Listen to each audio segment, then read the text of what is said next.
right, listen up, Rotogrinders. It's the ownership report here on Rotogrinders.com. My name is Chris Gimino, back for week 13 to go over projected ownership in NFL DFS. And joining me to do so, we've got back for week 13 from his annual excursion for Thanksgiving, Dan Gaspar, Mr. Tuttle 05. Tuttle, it's a very interesting week with all of the potential running backs that we can play, all of the potential role changes that we must discuss. And so this could be the best show we've ever had. I don't have any particular reason for saying that, but we got to do it right for the people, right? We've got to have the best show that we've ever had. It could be, and now I have pressure on me, but I think we can deliver here. So I'm ready to roll. I'm happy to be back, not in a house with 18 other people now. So I got the house to myself and ready to roll. If you want to start the show, the best we've ever started a show, you need to tell the people what is going on at quarterback this week. Because when you look at the projected ownership landscape at the quarterback position, it is not crystal clear beyond Tom Brady to me who people are going to play for a couple of different reasons. And now I think you can narrow it down to a fishnet of like 8 guys. But if you tell me who's the second, who's the third, who's the fourth highest owned guy, I could give you credit for a number of different names, particularly on DraftKings. So I want you to tell me, when you look at this landscape, once you get past Brady, people know play Tom Brady. He's close to the MVP this year if he's not the MVP, and he's playing Atlanta. Who else are we playing this week? Yeah, it's Brady. And he's so clearly the top overall play, and it's scary for me even then in tournaments and how to figure out how to handle that, because the double stacks are so easy with him too. The pricing is just so convenient for fading Brady double stacks, and I think it's going to be very highly owned. And usually I'm fine fading chalk like that, but then again, it's like such a good spot. I actually sent out a tweet last week because I played Tom Brady double stacks, and Leonard Fournette had 4 touchdowns, I believe it was, 3 rushing touchdowns.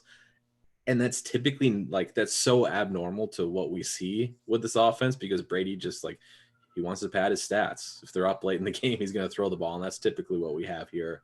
But yeah, after Brady, it is really tough. I feel like on a different week where if he wasn't dealing with injury, Jalen Hurts would be that guy.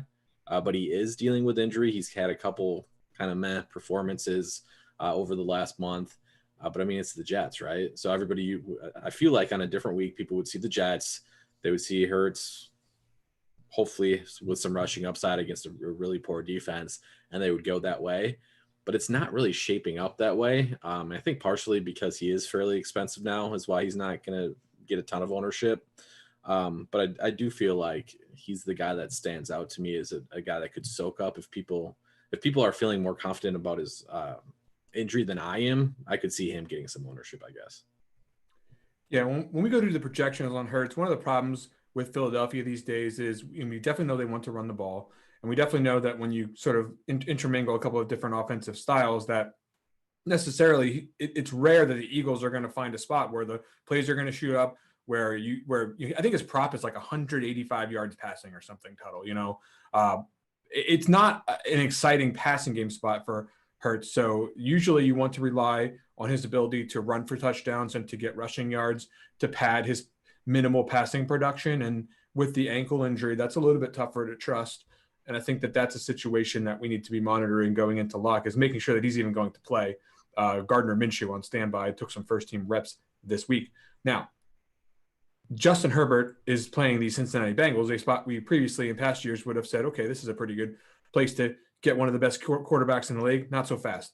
Bengals have been playing at an elevated level on defense this season. Herbert, meanwhile, coming off the fairly lackluster game against Denver last week, 44 attempts, 303 yards, just 2 touchdowns, pretty good for fantasy, but not necessarily where we know he can get, especially if you're trying to win a tournament. What are the odds that we're going to see Herbert get up in the passing department this week? Because I do think that while the Bengals have played well, he's capable of doing against anyone. Yeah. I mean, you mentioned it. The only thing that would drive this ownership down is if people are scared of the matchup, which I think they might be a little bit, which is, again, why nobody immediately jumps out right after Tom Brady, because there are kind of warts with all these other options, and that's it with Justin Herbert, his matchup. I like him. I think he's a fine overall play. He's got obviously strong stacking candidates. It seems like the obvious Mike Williams leverage week off of Keenan Allen, who's going to project his chalk, but Williams keeps dropping in price. But the matchup is the biggest thing, and the matchup is the biggest thing for somebody else like Lamar Jackson too,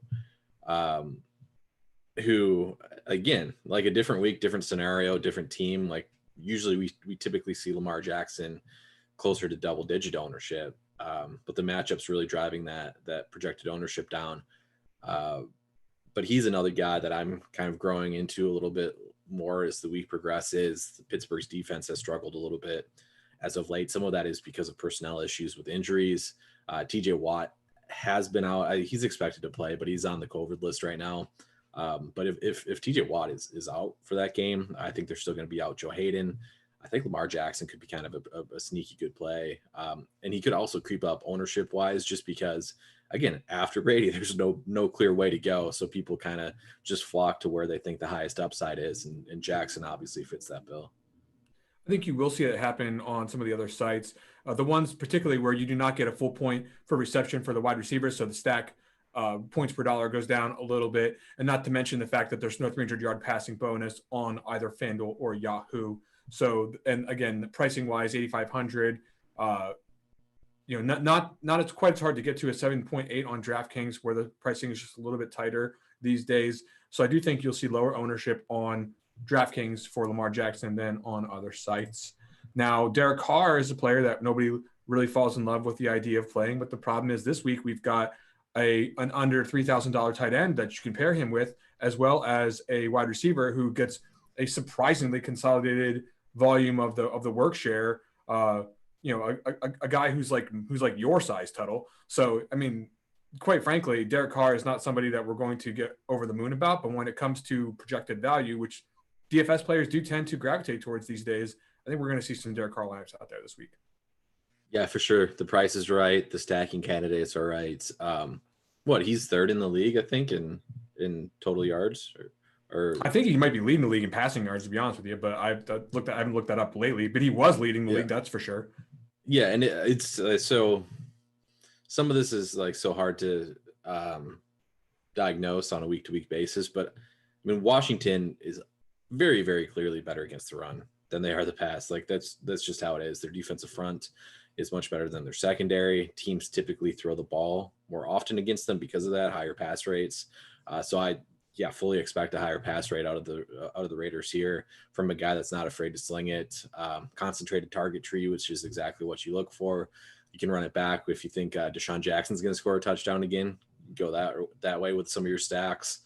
So yeah, Carr's going to get, I think, a healthy amount of ownership. I think if Brady wasn't like such the clear and obvious cash game play, I would think that Carr would actually get a decent amount of cash game ownership too. Yeah. So I'm not sure the exact status of Josh Jacobs. I saw he was on the injury report this week. Obviously, for some reason he didn't go. I mean, that would only, to me, increase the chances that Derek Carr would be used as the means for propelling the Raiders offense in week 13. Now, on the other side of that game, Taylor Heinicke is 5.6, a player who can run it, a player who is going to be without one of his key weapons in the backfield this week. Probably not the toughest matchup on paper as far as the Las Vegas Raiders are concerned. So are you interested in getting to this lower price quarterback on DraftKings where we do need the salary savings? So kind of. And honestly, the passing game in general offers pretty strong leverage off of Antonio Gibson, who I expect to be pretty big time chalk. We have him, projected for 36% owned on DraftKings, which is not surprising to me. So yeah, I mean, Heinicke, like, I'm not looking to go there in single entry or anything like that, I don't think. But if I'm multi-entering, I think he certainly fits the bill as a guy to stack with McLaurin. Very, very strong leverage there. And even Logan Thomas is back. Thomas looked pretty good last week. I didn't see the exact numbers on the routes run, but I would expect his workload to increase this week with clear practice. So yeah, I do think the Washington passing attack is a pretty good approach to tournaments. Yeah, certainly you can't play a guy like Curtis Samuel yet, I don't think. But I mean, if a player of his caliber is going to be in the game for some portion of it, and every time that he is on the field, theoretically, he helps improve that passing attack. So the healthier he gets, the better for the Washington football team offense. Okay, so Matthew Stafford, I think against Jacksonville, 9% ownership is too low. I mean, not that I don't think he'll be 9% owned, but I think that he should probably be one of the highest owned players this week, if you ask me. Now, why do I say this? I do think that when you look at the numbers, the underlying metrics for the Jaguars defense, this is most certainly a spot you want to attack through the air. That is what I am seeing, Tuttle. Are you seeing it the same as me? Yeah, for sure. When I wrote up the expert survey a little bit earlier this week on Rotogrinders.com, Stafford was the guy I was focused on, that passing attack. And I would say probably even more so if Darrell Henderson is out. He was, I think, didn't DNP on Thursday, limited on Friday. If Henderson's out, I would just expect them to throw the ball even more. But yeah, Stafford in this passing attack in general, what we would like and what we have typically liked with the Rams passing attack is it's very concentrated. We know who's going to be on the field. They don't mix in a third wide receiver when everyone's healthy. We don't for sure everybody's going to be healthy this week. We still got to know Odell Beckham's status. But if Beckham's healthy, like, we know it's going to be Kupp, we know it's going to be Beckham, we know it's going to be Van Jefferson, and we know it's going to be Higbee, and they're going to be on the field for 90% of the offensive plays, and that's awesome when targeting an offense to pass. Obviously, Stafford has those injury concerns. I don't think he's even on the injury report, though, but there are a lot of whispers last week about him playing injured with multiple injuries, elbow back, that sort of thing. So if you're concerned about that, like, I understand. But I think this is a great bounce back spot for the Jags. I would expect them to hang a ton of points on the Jaguars as a bounce back, 3-game losing streak, try to just get things back on track, put up a ton of points. So I do think there's actual motivation beyond just it being an excellent spot. I do think there's motivation where you could see them passing a little bit later in a game than we typically would, just because of how they've been playing lately. Yeah, I do think that the Jaguars have played in certain spots above their heads defensively, especially against Buffalo. But of course, there's been, lately, I think they can get stopped, quite frankly. That's really what I'm trying to say. I don't think that's a super hot take. They haven't necessarily shown it lately, but I do think that Stafford is in a very good position to have a high fantasy score. So ownership-wise, we'll talk about the wide receiver spot. There's maybe a guy there that you might have to worry about ownership wise, but just from the quarterback's perspective, he's got 3-4 touchdown upside easily, 300 yards, of course, if you're playing on DraftKings. Kirk Cousins, probably the last guy we should talk about here as far as chalky quarterbacks are concerned. I don't think we'll get him see him too high because the stacking options are pretty expensive here, but I think at this point in time, the secret's out. The Minnesota Vikings are just playing in shootouts like all the time. Stafford is consolidating his targets to basically Justin Jefferson and Adam Thielen. You don't see a whole lot of other action around there. And now Dalvin Cook's not going to be around. So it's pick your poison. Are you going to want to take the consolidated work share of the running back or the passing game this week, Tuttle? I think that's why Cousins is going to be pretty popular. Which is it going to be for you? From a tournament perspective, in a game theory perspective, I think it makes a better stance to take a stance on the running back position. Because Madison, we've seen him in the spot before. He's absolutely dominated. He's absolutely dominated touches. He's absolutely dominated work share. He is a lot more involved, or he was in those games a lot more involved as a pass catcher too than what we typically see with Dalvin. But he's not going to be like super chalky just because the sites did a pretty good job of pricing him up. We have Madison projected right now for 18% ownership on DraftKings and 9% on FanDuel. Again, like under 10% owned for a guy that has seen his type of workload in the past. I know there's some talk about what's the guy's name? Nene? Is that his Kene. He got robbed of his preseason due to an injury. The secret was kept deep, dark underground about what that guy can do as an athlete. And we've seen it on the kick returns lately. I wouldn't be like stunned if he played a couple snaps, but it's nothing to worry about for me. Yeah, and I agree with that. I don't think it's anything to worry about either. So anyways, long story short, I do prefer taking a stance on Madison over taking a stance on Cousins. I do think game flow will dictate that they can do that too. I think a more run-heavy approach. Typically, when we see them go pass-heavy, they're playing from behind, which I don't really expect this week. So, yeah, I think Madison's the better stance there in tournaments.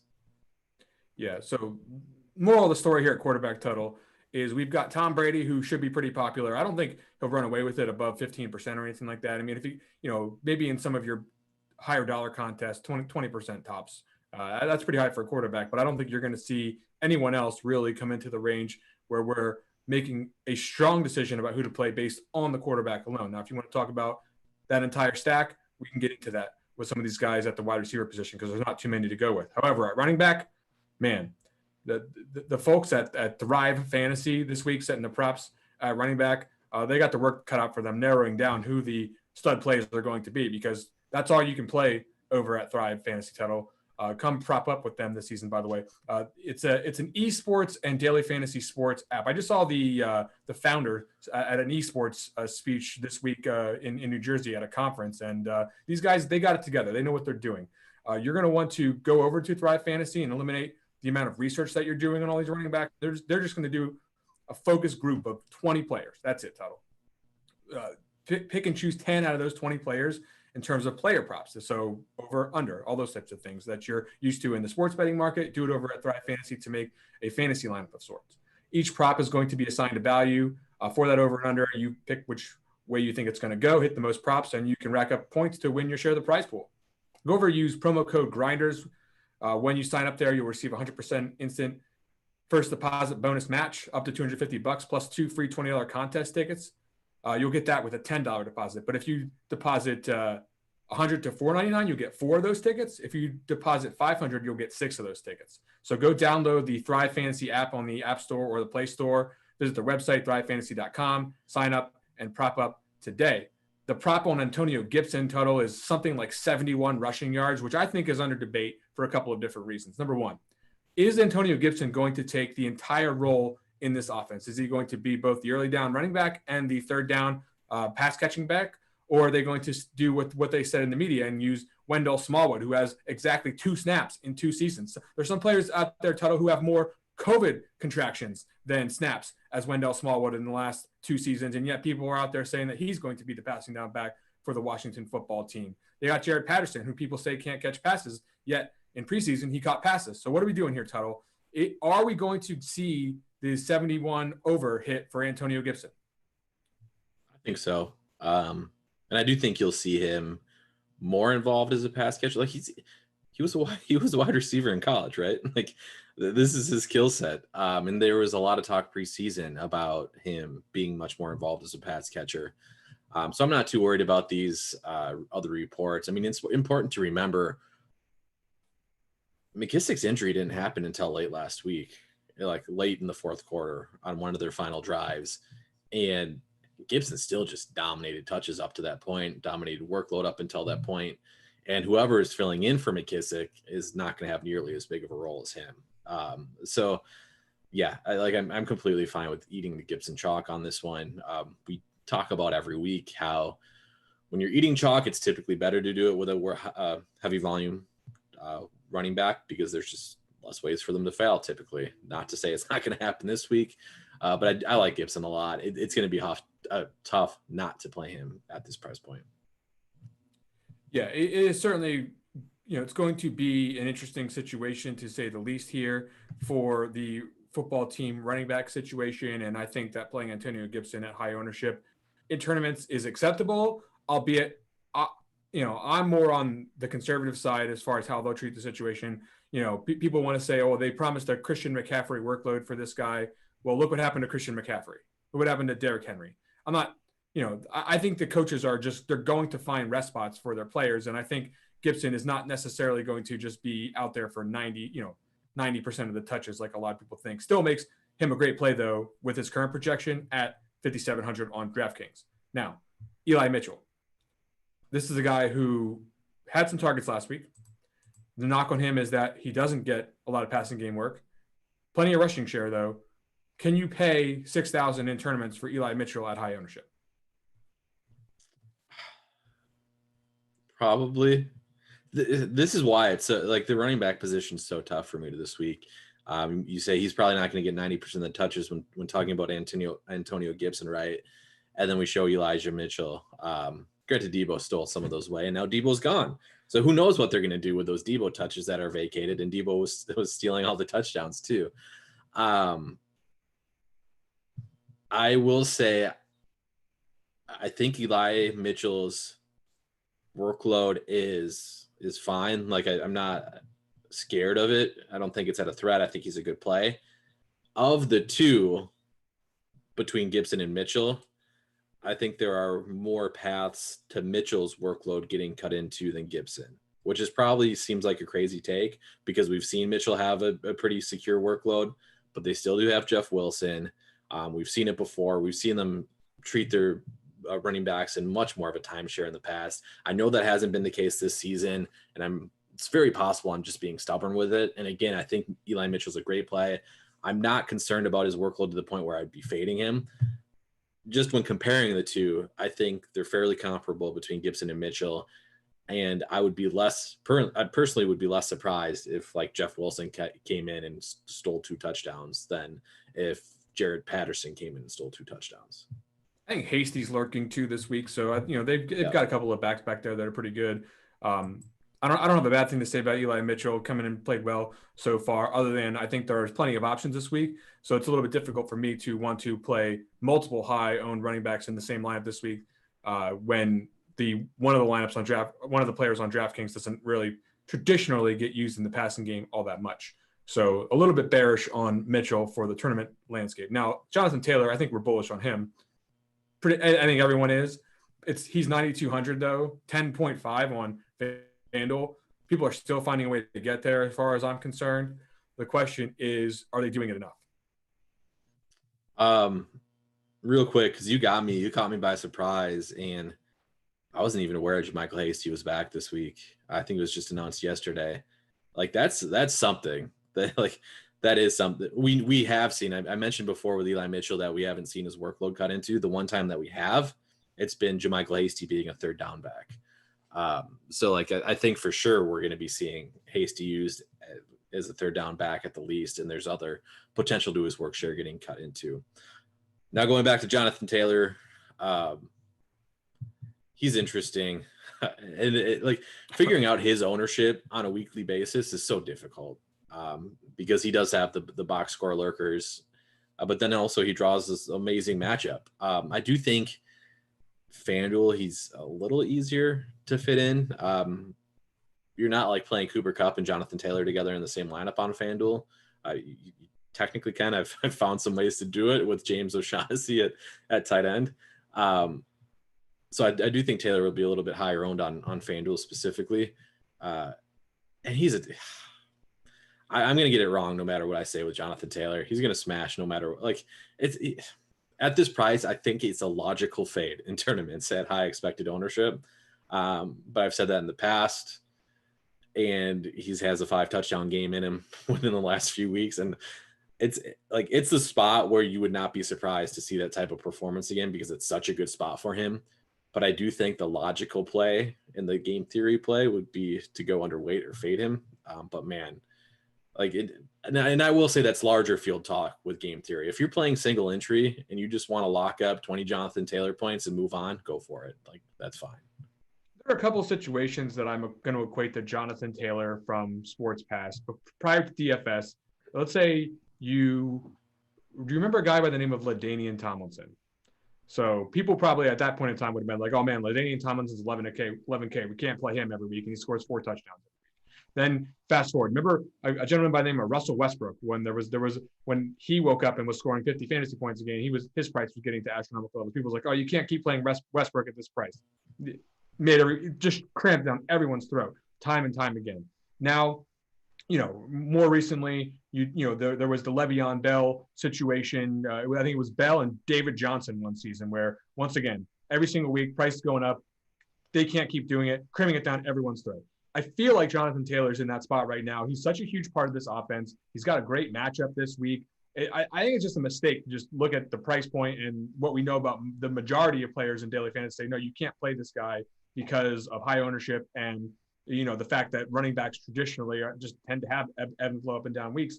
I still think there's a really high floor here, and there's a monster ceiling that just cannot be avoided week in and week out. And I'm going to try to find a way to afford him, even though, like you said, it's a little bit scary because of these prices. Who else do we like at running back here, Tuttle? There's about 10 of them. Yeah, and one last thought on Taylor too here is the crazy thing though with him at his price point, if you're thinking through it, he gets 24, 25. That's not going to sink you in tournaments. That's the best argument you can make to fading Jonathan Taylor, basically, is 25 to 30. You're probably not dead if you fade him. if he gets that 50-point game like he did against Buffalo, you're dead. But, he throws up 30, you're still alive. But other running backs, I think the most interesting one to me that I saw with how you have projected ownership, or the most interesting conversation would be kind of the James Conner and the Jamal Williams, who seem to be a tier down from Antonio Gibson. But I think Williams is going to soak up a decent amount of ownership this week.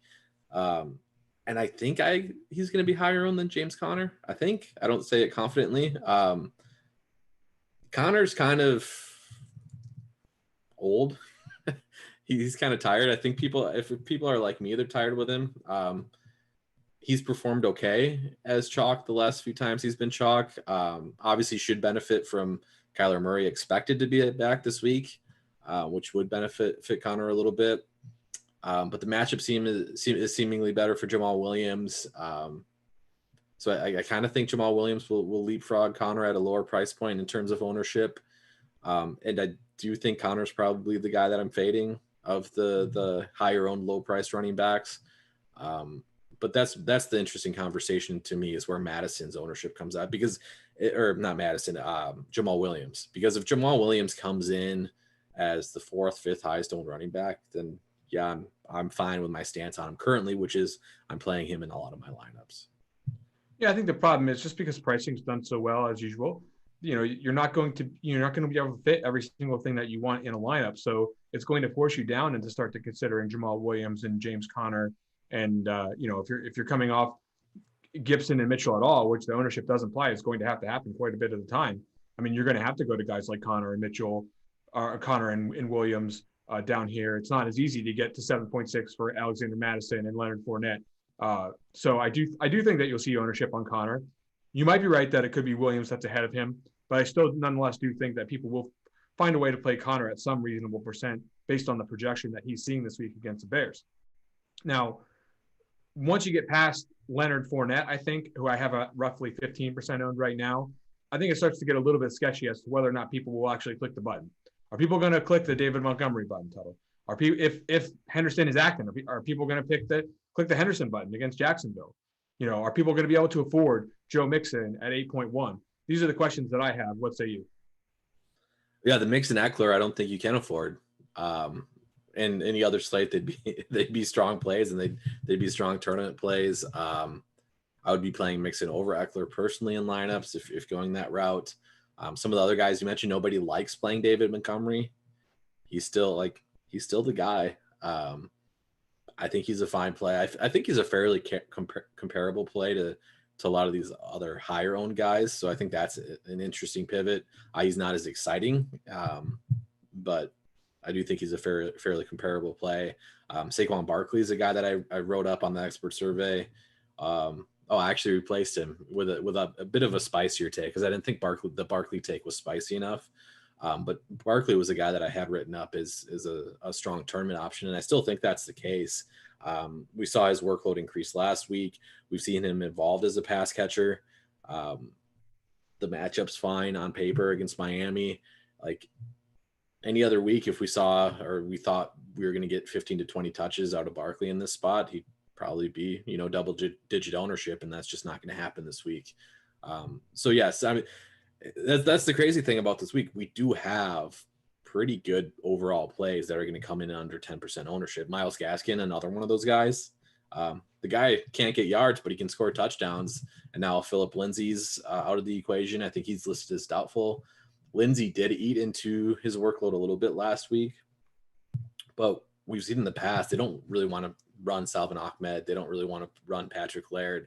So with the current setup, I think you could be also looking at a pretty good touch floor here from Gaskin, especially if the game flow breaks his way. So Gaskin's another guy that I think is worth having some exposure to, and another guy that I think would be in the double-digit ownership on any different week. So I want to mention one more thing before we move on here, as far as potential options to be high owned. I do think that the slate could get a little bit of a twist if Henderson is in fact ruled out. Now that news may not come. Yep. It's going to have to be in one of these Schefter bombs, or Ian Rappaport or one of these guys tweeting it overnight. But we could hear that Henderson's out, and Sonny Michel would end up being a guy who would end up getting a lot of ownership against the Jaguars. So that's something to watch out for here when you talk about projected ownership for Week 13. Also available for week 13 is the DFS OGs League. You're going to want to go over to our homepage and find the link to that contest. Get in there and play against Chop, Noto, Beer Makers Fan. Sign up for the OGs contest this week on our homepage and kick their asses. All right, let's get into the wide receiver position. Cooper Kupp, clearly the best play in terms of fantasy points. I don't think anyone's even close. Yeah, I have him. Our projections have him set, almost 7 points higher than Keenan Allen, and that's a big difference. I think that the ownership gap could actually be bigger as a result of that. It just depends how the contest you're playing in wants to value the PPR format and what he's done so far this season. Personally, I think it's worth it, but you can't afford everything. You're not, like you said, you're not going to get Jonathan Taylor and Kupp in the same lineup most of the time. I think it's a worthy spend. What say you? Yeah, I think it's a good spend too, but that is pretty much the decision you're making. Is Kupp versus Jonathan Taylor. So we talked about how, and I'm doing this now in my head too. I had Taylor in a decent amount of lineups, but it's like we just talked about how many good running back plays there are, right? So the opportunity cost would seemingly be a lot lower at the running back position than the wide receiver position. You just mentioned we have Kupp projected for 7 points higher than the next guy.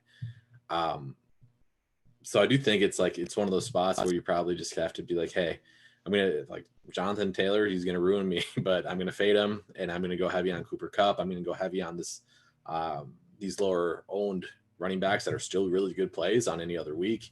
I do think that is the right approach. Like you said, though, in terms of where we and how we project that ownership wise, it's very tough. It'll be very interesting to see how it plays out. Because, again, I've mentioned it numerous times before. I think Jonathan Taylor is kind of a little different in terms of project. Like, the models aren't going to project him perfectly in terms of ownership because people love this guy. People love those game logs. I think he's always going to go a little bit higher than what we typically have him projected for. And then, conversely, Cooper Kupp hasn't had one of those smash games for that price point in a few weeks. So, game log watchers might not like Cooper Kupp quite as much. But yeah, in my personal builds, I think Kupp makes a lot of sense, especially tied with that mid-tier running back. If you're like a Vegas guy, a props guy, 96.5 yards, the prop for Cooper Kupp, that is massive, absolutely massive for a wide receiver. If you're like a matchup guy, our power rankings are showing the opponent pass, at the bottom three for the Jaguars, the pressure, the sacks. Not very good for the Jaguars, their ability to get to the passer. The Rams, likewise, very good at protecting the passer. Going to be a lot of time for Stafford to stand back there and find Cooper Kupp, and I think it's going to happen a lot. Michael Pittman is, not my favorite guy to get excited about, but it's against Houston. So how are we going to contend with this? If we're not playing Jonathan Taylor in our lineup, are we pivoting right over to Michael Pittman? I want to say yes, but then he's such an obvious leverage play that it's not like it's going to be low owned, which is exactly how we have it projected here. So I do think Pittman's a good play though. At the price point that he's at, it's very hard to avoid him in certain builds. I would just be wary. Like I said, I wouldn't have the mindset that I'm making some sort of sneaky play if I'm playing Pittman over Jonathan Taylor in lineups. Like that's going to be very common. So he's a good play, yes. Is he fadeable in tournaments? Yes. Yeah, pretty simply put. I will note one thing. I think T.Y. Hilton did some stuff last week, got in the end zone, but that was a situation where you would expect 3 wide receivers to be on the field in that matchup. I do not expect the Colts to want to have 3 wide receivers on the field quite as much this week, so I think you'll see a lot less T.Y. Hilton, which is probably good news for a guy like Pittman if you're looking for any kind of box to check as far as why he could see a more consolidated view of the targets. You must not be familiar with T.Y. Hilton versus Houston Texans. That is true. I forgot about that narrative street. Yeah, he does. I think he did something earlier this year too. Kind of a real thing. Yeah, it wasn't a lot, but like I remember seeing the. He got a touchdown. Yeah, it's look. I'm not here to spend too much time on T.Y. Hilton. I was just mentioning, the guy is. He's a part-time player at this point, so don't get too worried about him just because he did some stuff last week. Okay. Brandon Aiyuk is a player that I think will be pretty owned this week because of the price point, namely, but also because obviously no Deebo Samuel is going to free up some targets in the passing game for a guy like him. I have some challenges trusting anyone in the San Francisco 49ers passing attack, but I do think he'll be pretty popular. Do you think that this is someone that you can trust? Yes. I will say I don't think like there are people that think his role is going to take like some massive change in terms of target share, in terms of running the ball, basically taking over Debo's role in the backfield. I don't think that's going to happen. We have seen him run some jet sweeps and things like that in the past. That's certainly possible.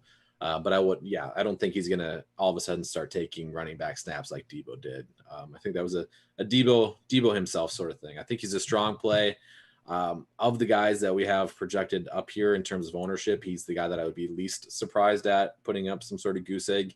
He's looked good, but I would not be surprised if he failed this week.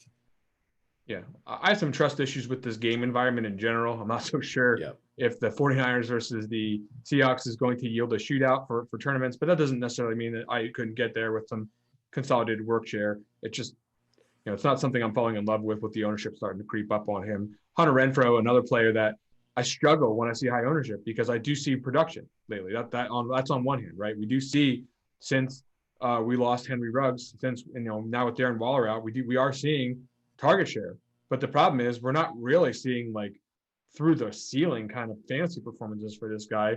And for what it's worth, I'm just more interested in letting other people test these waters or with a slot receiver versus trying to find the first time that this guy hits 30 fantasy points. Talk to me about that. I have a slightly different viewpoint than you, and that's mainly just because he's still cheap. Like he's not breaking the box score, but he's getting production at a price tag where it can be difficult to get production. 6,400 on FanDuel, 5,800 on DraftKings, where he's could shine in this spot in terms of PPR. I'm a little bit higher on him than you just because I think it's the price point for me. You have Pittman in the kind of the same price point.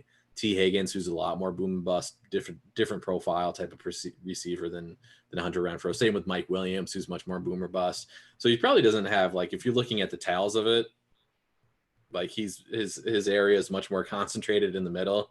He's not going to have some straight, like crazy ceiling game like Mike Williams where he gets 40 points, but he's also not going to have the 3-point Mike Williams game. So he's much more of like a safe option. So in that sense, I guess you could take some thought when using him, what sort of lineup you're using him in. Are you using him in a boomer bust lineup and you just need a guy to get you 15 to 20 points? Or do you need him to be the guy that's going to get you 40 points? Because he's not going to do that. Don't worry. Sharp players are going to play Hunter Renfro. Wait till you see who I'm going to end up playing. Like when we get to the low, like you don't need to worry about whether my opinion too much on a guy. I do think that Renfro is going to have a strong middle part of his outcome curve, like where you're going to see a lot of games between 15 and 21 fantasy points. I just don't think he's never going to be the guy that's going to win the slate for you, at least in my opinion. If it happens, it happens, but it's certainly not going to happen more than a few times in his career, just the way that he tends to work in daily fantasy. Now, Chris Godwin is a guy that I think can win slates for you. The problem is I don't think people are going away from him just because when you go to make a Tom Brady stack, I think you're going to still click Godwin over Mike Evans. So talk to me about Chris Godwin. Do you think that he deserves to be high owned this week? Yeah, I do. I said it already with the Fournette stuff and Brady stuff. Last week was an anomaly. Like it's an outlier. I feel pretty comfortable saying that. If it doesn't happen this week, I'll be happy, mostly because I'm taking on an underweight stance on Tampa Bay, not because I don't love them, not because I don't think it's an amazing spot, not because I don't think they're probably going to end up crushing my soul. Strictly an ownership thing. Like you just gotta, it's one of those spots for me that they're going to be so high owned and the double stacks are going to be so high owned that I think it just makes sense to look elsewhere. But Godwin's an excellent play. Cash game staple on a weekly basis, basically at this point. The problem for me with Tampa Bay, and you kind of mentioned it already, like we have Mike Evans projected for 7% owned, but he's such an easy pivot and such the obvious pivot. And he's so cheap with double stacks too, that I could see his ownership getting up to that 15 to 20% range in tournaments for sure. That kind of thing happened with Mike Williams last week where I didn't really see him as a popular option. The numbers weren't really pointing me in that direction. And then of course he ends up like 12% owned or something like that. I mean, he was fairly popular. It wasn't like through the roof. Maybe that's something we'll see with Mike Evans this week. I do think people are going to want to play Gronk. So, he's one of these guys where if you went strictly by the numbers, his ownership wouldn't be that high. But I think at this point in time, you're just going to see the stacking element of the game start to yield people in the direction of Gronk as well. So that could, that could prevent either one of these guys, Godwin, Evans, from getting, absolutely through the roof. But you're still going to see the combination of those three guys pretty highly owned in general, just because people are going to want to play Brady this week, and rightfully so. I'm looking at Brady myself. Okay, so let's fire off a couple of guys in the value range, mid-tier, because if we're playing mid-tier running backs, you can only really afford one high-priced guy in that scenario. You're probably going to see a lot of mid-tier receivers too. So you're going to see Darnell Mooney. No Allen Robinson this week against Arizona. You're going to probably see Higgins again because he had a big game. Matchup. It's not the best matchup, but it's certainly not going to stop people from clicking the button. You got Mike Williams again. People are going to want to play this double stack with Justin Herbert. Rest assured, you'll see 5,700 Mike Williams in play to help make that very possible. And then Kenny Galladay I keep trying to lower him, but there's not really that many cheap options, so he keeps creeping up here. Let's stop right there. What do you think about Galladay with Mike Glennon at quarterback? Are people actually going to play this guy? I didn't think so. Yeah, I was surprised to see that ownership. He was a guy that I had written down earlier this week is somebody to potentially look at is a lower owned option. I do think I don't think anybody's jumping at the bit to play Kenny Galladay. Nobody's doing it, but I do think theoretically it's a decent spot, right? QB change can only be good for him at this point. He's so far down there that a QB change has to be positive for him. We had that. I don't know if you saw, but before we had the retweet, the pregame conference saying that Kenny Galladay was brought to the front of the plane, and was saying we're gonna make this right. Joe Judge is we're gonna make this right. We're gonna get you the ball. We're gonna get you a touchdown. They did try to force him to it. The problem is if you're not very good anymore, it doesn't really matter. And that's potentially the problem with Kenny Galladay is he might not be any good anymore. But it seems like from a play calling perspective, they are going to try to get him more involved. So I think he actually has the makings of a good tournament option this week. If he's in the 15%, 12 to 15% range, he's probably not a good tournament option. But if he's more down towards the 5% range, then I could see taking shots on him for sure. Yeah, a lot of players are close here. So this I'm going to keep trying to push him down a little bit more. I think I'm with you that while I think the numbers say that at 5K and on this slate, if you're projected for 13 fantasy points with a pretty decent range of outcomes, you probably should be pretty owned. But I do think that guys like Elijah Moore, right? Guys who are a little bit sexier options. Yep. Josh Reynolds is 3.4. I keep trying to push him down, but once again, he's basically the number one option. The former duo from the Rams now back in action for the Lions, and right away we saw Thanksgiving. This guy's out there catching touchdowns. So I do think that that's going to be a thing. And he's 3.4. The price hasn't corrected yet. People could go to Beckham if he's available. 5.5 stacked with Stafford. There's other options. Van Jefferson, same story. Other options away from Galladay to fit that price range that you could, potentially see people afraid to play the Giants, and I think that that's probably going to happen. Anything else at wide receiver worth mentioning here? I mean, it's pretty much trash other than the studs that are low owned that we'll talk about a little bit later. Yeah, I don't think ownership-wise there's much to mention other than, and you kind of said it offhand, maybe these Rams options get a little bit more high-owned, especially if we get news Beckham's going to sit. Most recent news on him is we're expected to play, but maybe if he sits, then we see some Van Jefferson's team, but I think we touched most of it. Yeah. Is it ever going to be possible for Justin Jefferson to get a high ownership projection, by the way? It seems like, what does this guy got to do? I mean, I realize how it works and why it keeps coming out this way, but it feels wrong every week. Thielen's 2% right, and Jefferson 7%. We could just put that on repeat for the entire season at the end of the show, and we can just take a nap. Yeah, and then every just double stack Cousins every week, and you'll hit one out of the 3 weeks that it happens or something like that. A pretty good return rate on those guys. All right, let's go to the tight end position. Tuttle. I don't know if I was sleeping this week or what, but somewhere along the way, I didn't notice that Foster Moreau was 2,700. And I'm like, what is Darren Waller's out, right? What is happening? Yeah, it's Moreau's ownership is going to be one of the more interesting case studies for me in terms of we should legit have somebody look into basically how late breaking news affects ownership, because I don't know if you remember when Waller was out however many weeks ago and Moreau was 2,500 and he came in like 6-8% owned, something like that, and smashed. Whereas now we're projecting him for 27% owned.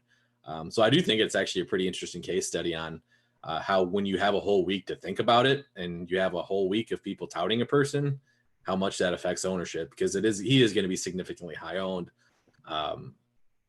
I think rightfully so. I mean, we mentioned it with Hunter Renfro. There's just so few places to go with the ball, right? Like Zay Jones is terrible. Deshaun Jackson's only going to get a deep throw here and there.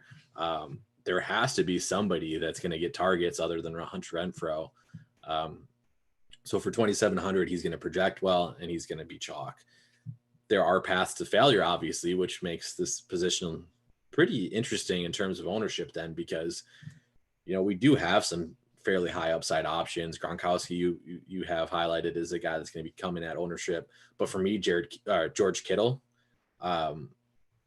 we talked about Deebo Samuel's absence and how that affects Brandon Aiyuk. And I do think the common approach is people are going to jump on Aiyuk before George Kittle.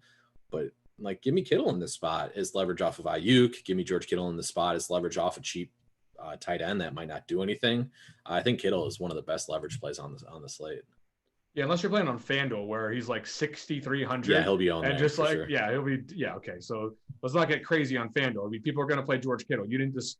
It's not like you're a conquistador. You didn't discover that one out there on FanDuel before everyone gets excited about it. But on DraftKings, I think he'll be a little bit lower, like you said. I might want to try to knock him down above Kyle Pitts here. Who is Kyle Pitts just not good? Like, what's happened? Or the Falcons just so bad that he just continuously gets suppressed by some sort of defensive attention. Like, why is Kyle Pitts? I mean, we know that tight ends don't do well in the rookie season most of the time, but this is getting a little ridiculous. It's very underwhelming, but also Russell Gage, Tajay Sharp, Olamide, Zacchaeus. Like, when you have defenses concentrating on you as the top pass catching option and those as the remaining options that could potentially get the ball, they're going to concentrate on you because you're very clearly the best option to throw the ball to. So yeah, it's frustrating because Kyle Pitts should be absolutely smashing. And I still think I do still think the upside's there. It's just, he's like, we talk about Bill Belichick being the talking point of always taking away the top weapon.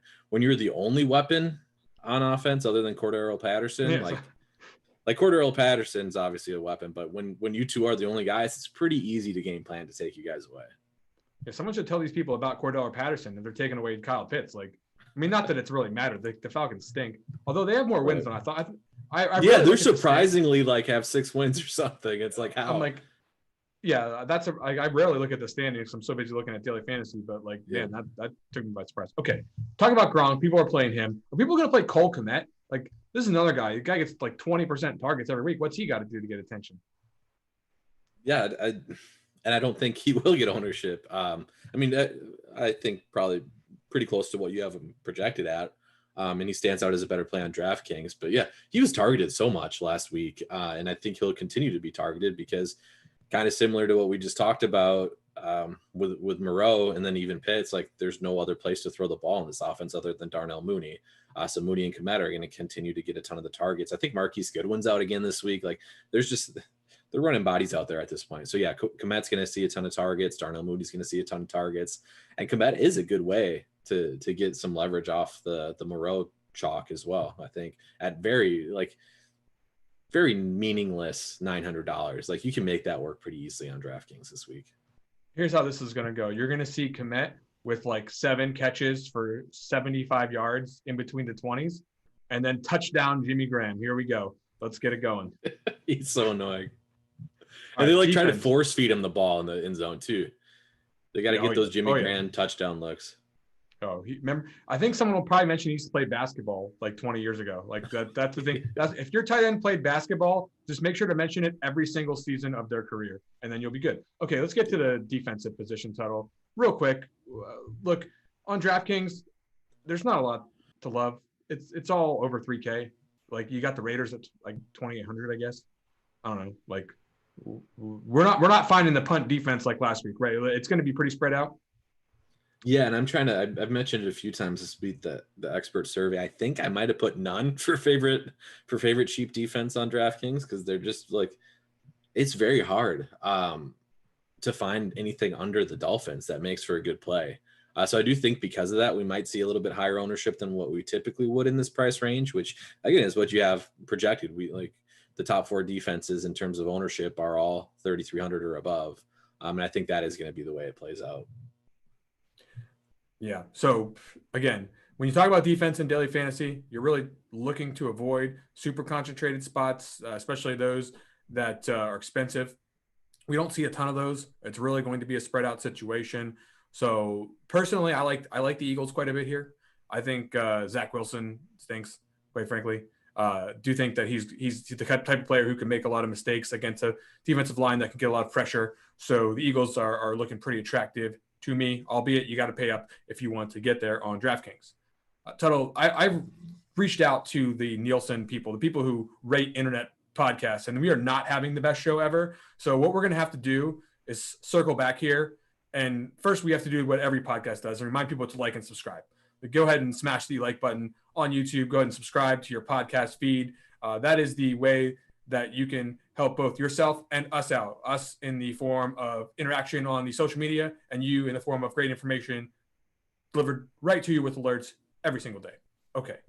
Now, in order to recover from our not best show ever title, we are going to have to give the very, very best low-owned options that we have ever given in our lifetimes. So that is where it's up to you at the quarterback position to tell people how they will win millions in the high field, large field contest this week. So I think the best low-owned option at quarterback is Lamar Jackson. I talked about him already, why I like him. Pittsburgh has struggled defensively the last few weeks. Again, some of that's injury related. Joe Hayden's expected to be out again. TJ Watt is on the COVID list. He's expected to play, but you never know how that sort of thing affects a person. Lamar Jackson clearly has some of the highest upside on the slate, and he currently projects for just about 5% ownership. So I think it's a pretty good spot to buy on what looks like not a great matchup that might potentially actually be better than what it looks like. Yeah, I'm gonna second that one. I think that's where I was going here on DraftKings. If you're looking at some of these other sites, I mean it's a little bit scary, but I think Burrow is a guy that has not really seen his ceiling hit too many times this year. He's not going to be tremendously low owned, but I think he'll be low owned enough here that you can pair him up with a couple of his pass catchers at reasonably low ownership and find a pretty high ceiling potential here. If this game starts to get out of hand, right now it's got the combination on paper from the projection side of sort of a middling, not super up tempo game. But if it does end up, we got two pretty good quarterbacks here, and when those offenses can interact, you can start to see a shootout. What do you got here at running back? So running back's interesting. I talked about Saquon. I talked about Myles Gaskin. I do like those guys a fair amount. I'm going to discuss a guy that's much uglier. So I like these two guys more. I like Saquon. I like Gaskin more than I like this next guy. But I just feel it coming. I feel the troll week coming from Miles Sanders. Was chalk last week. Not going to be nearly anywhere near chalk this week. We had Boston Scott on he's questionable. I assume he's going to play, but he did not practice on Friday. He's battling with an illness. Like if we had this spot, so if you think about it in reverse, Boston Scott was looking like he was going to be chalk because we kind of thought Miles Sanders was going to be out. And now Miles Sanders is in. Boston Scott's not 100%, but Sanders is going to be so low owned. I think Miles Sanders is a good tournament. Like it's weird to say. I think he's a good tournament option. I think he was going to hit 100 yards last week if he didn't get injured. Like whatever, it is what it is. Injuries happen in football, but people have been burned by him so much that I think they're going to be off of him. But I do think he's a pretty strong play. Yeah, I think a real strong play. There's really two of them here that you mentioned earlier. Mixon's a little bit higher owned, so I'll mention Ekeler at 8.3. Boy, for this kind of price tag, it's no wonder he's going to be low owned. But this guy, the way that we're projecting him, like we see, somewhere near 20 as like the typical type of an outcome for him. If he gets in the end zone a couple of times, you can start to see 30s, 35, pay off the price tag, quite frankly. And this is full PPR. So again, if this ends up into a shootout scenario, he won't be nearly as highly owned as the wide receiving options. Okay, who do you got at wide receiver? Oh man, this is where I had to bring my spicy take on the survey. Um, I'll get there in a bit. McLaurin is the guy that I think is like an actual good play. That's like very good leverage option, very good overall play at his projected ownership.